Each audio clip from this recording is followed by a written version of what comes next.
Waalaikumsalam Mas Fajar. Ceramah, menurutku ceramah itu ngasih tahu seseorang tentang sesuatu. Ceramah itu dakwah. Dakwah itu siraman rohani. Ceramah itu bercakap-cakap atau pidato, di mana ada seorang pembicara dan ada pesertanya. Itu termasuk public speaking gitu. Yang tujuannya adalah mempengaruhi, memberikan semangat, motivasi, dan yang lainnya sih. Halo, Assalamualaikum warahmatullahi wabarakatuh. Bertemu lagi dengan Fajar Arifianto, dan pada video kali ini kita akan membahas tentang teks ceramah.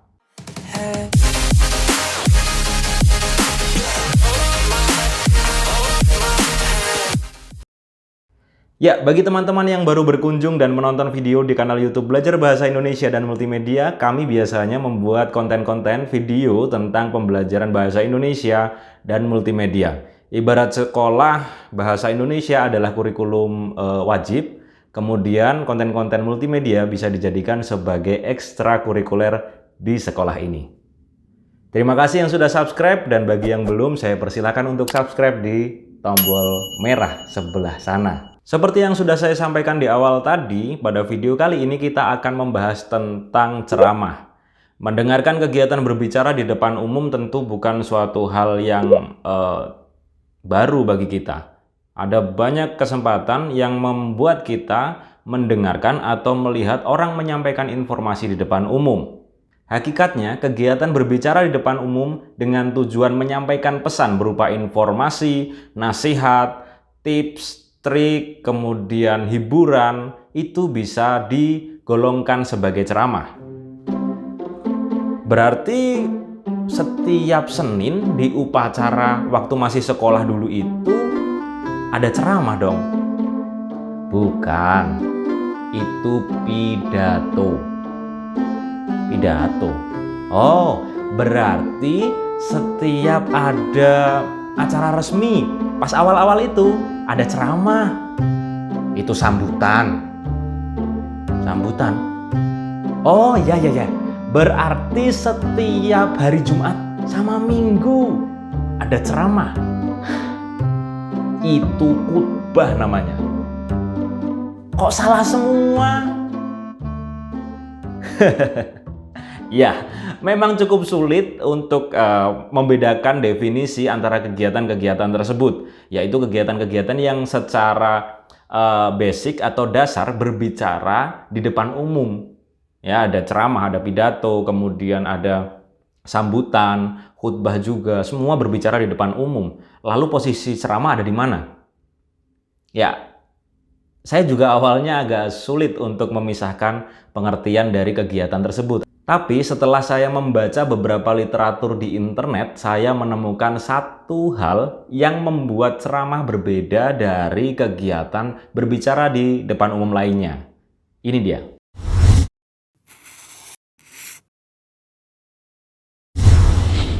Ya, benar sekali. Perbedaannya ada di interaksi antara penceramah dan pendengar ceramah. Kalau kita memperhatikan ustadz-ustadz yang berbicara di forum-forum ceramah, forum-forum pengajian misalnya, biasanya ada sesi tanya jawab antara penceramah dengan para pendengarnya. Ada sesi tersendiri. Atau bisa saja saat penceramah menyampaikan materi tentang pesan informasi yang disampaikan, pendengar langsung menanyakan sesuatu. Hal tersebut juga biasa ditemukan saat kita ada di dalam kelas. Waktu dulu saya belajar, setiap guru menggunakan metode ceramah, kami siswa sangat diberi kebebasan untuk menanyakan hal-hal yang menurut kami masih kurang jelas. Dan saat itu juga guru bisa menjawab atau memberikan solusi terhadap pertanyaan atau permasalahan yang kami tanyakan. Ya, semoga itu memberikan pemahaman tambahan kepada teman-teman tentang pengertian ceramah jika dibandingkan dengan kegiatan berbicara di depan umum lainnya. Sama-sama berbicara di depan umum, akan tetapi waktunya beda, kemudian isi yang disampaikan berbeda, metode yang digunakan juga berbeda. Jadi ada perbedaan-perbedaan tertentu yang membuat ceramah berbeda dengan kegiatan berbicara di depan umum lainnya. Pada video kali ini kita akan fokus pada pembahasan informasi-informasi apa saja yang ada di dalam sebuah teks ceramah. Saya akan membacakan sebuah teks ceramah yang saya gubah dari sebuah web, kemudian kita akan membahas informasi-informasi yang ada di dalam teks ceramah tersebut. Begitu ya. Para penonton kanal YouTube Belajar Bahasa Indonesia dan Multimedia yang berbahagia, selamat pagi, siang, sore, malam. Terserah Anda nontonnya jam berapa. Pada kesempatan yang berbahagia ini, saya mengajak kepada para penonton sekalian untuk terus bersyukur kepada Tuhan Yang Maha Esa, karena kita sudah dikaruniai berbagai kenikmatan, iya toh? Sehingga pada kesempatan ini juga kita bisa terus belajar, berusaha, berbuat agar kita bisa menjadi manusia atau makhluk yang lebih berguna. Kira-kira adakah di antara para penonton sekalian yang paham tentang toleransi? Oh ya, benar sekali. Toleransi adalah kesediaan untuk menerima kepercayaan dan perilaku yang berbeda dari yang kita punya. Gitu ya. Ya, yang mungkin tidak kita setujui atau benarkan. Ya, berbeda, tapi kita tetap setuju begitu. Oh, bukan begitu. Berbeda, tapi tetap kita akui keberadaannya. Mungkin begitu ya, lebih tepatnya ya. Iya. Lalu kira-kira penonton sekalian, apakah itu penting menurut penonton sekalian? Oh ya, benar. Kita butuh toleransi di dalam hidup agar kita bisa hidup dalam damai. Sudah lama diketahui bahwa di bumi ini ditinggali orang-orang dengan ras, suku, agama yang berbagai macam. Iya, banyak sekali dari Sabang sampai Merauke, benar, betul sekali.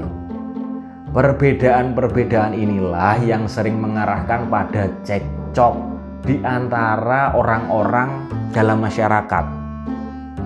Nah, untuk menjaga harmoni dan kesatuan dalam bermasyarakat,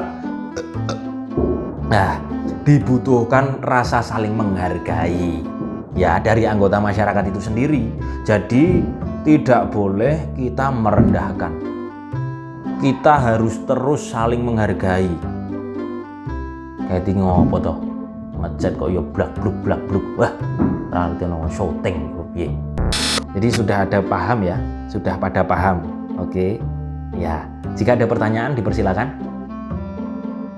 Oh, tidak ada. Sudah paham semua ya? Semua paham. Oke. Terima kasih sudah memperhatikan ceramah saya. Semoga bermanfaat. Sampai jumpa.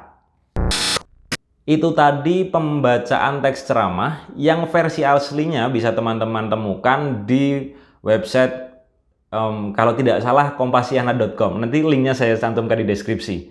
Pada hakikatnya, informasi yang bisa didapatkan dalam ceramah itu hampir sama dengan berita. Jadi ada garis besar 5W1H yang akan membimbing kita untuk mendapatkan informasi-informasi penting dari sebuah teks ceramah. Selanjutnya, sifat informasi yang ada di dalam teks ceramah adalah aktual, yaitu yang sedang terjadi saat ini.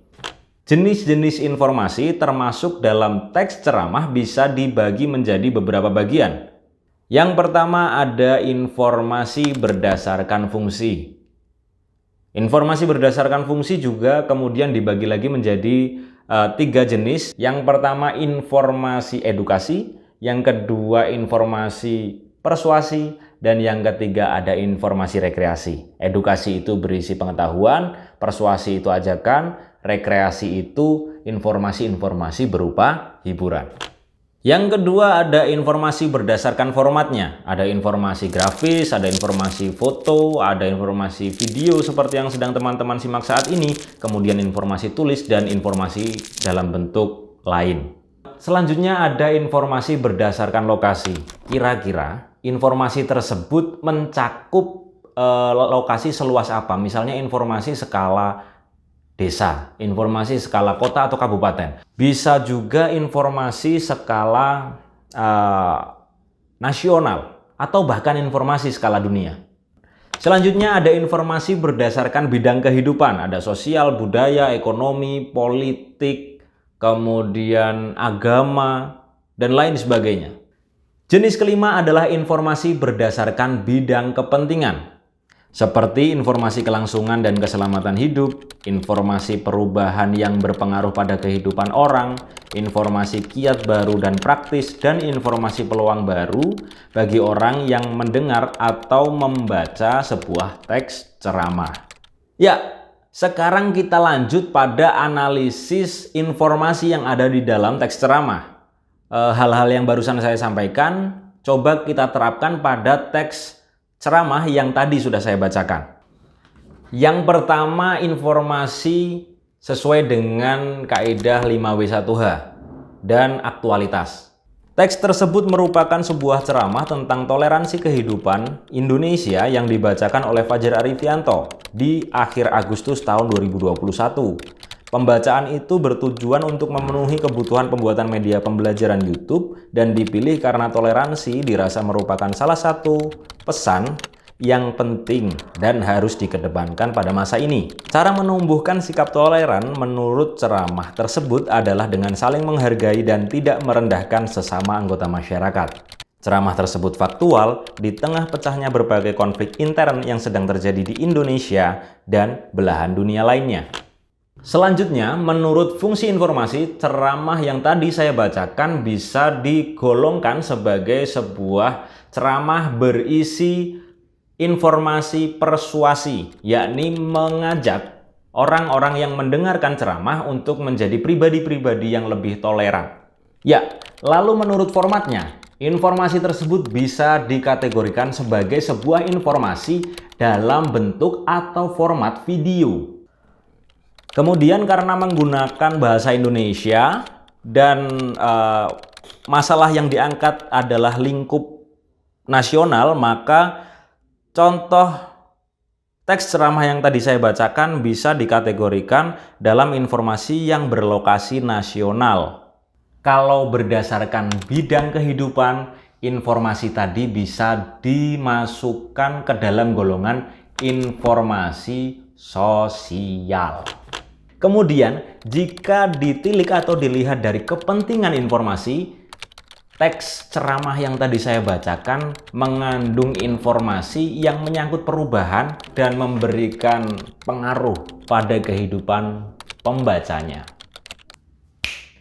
Baik, itu tadi pembahasan kita tentang informasi yang terdapat di dalam teks ceramah. Ada sedikit pembahasan tentang pengertian ceramah, kemudian kita juga sudah membahas jenis-jenis informasi, lalu kita juga sudah mengaplikasikan analisis informasi ke dalam sebuah teks ceramah yang sudah saya bacakan. Semoga video ini bermanfaat, materi-materi yang ada bisa digunakan dalam pembelajaran di ruang kelas maya atau mungkin kelak saat pembelajaran sudah kembali normal.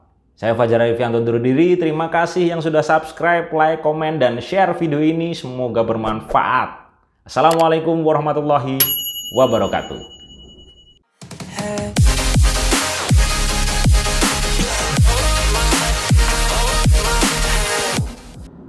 Bagi teman-teman yang menemukan manfaat dari video ini, jangan lupa untuk share agar kita bisa terus belajar bersama-sama. Terima kasih.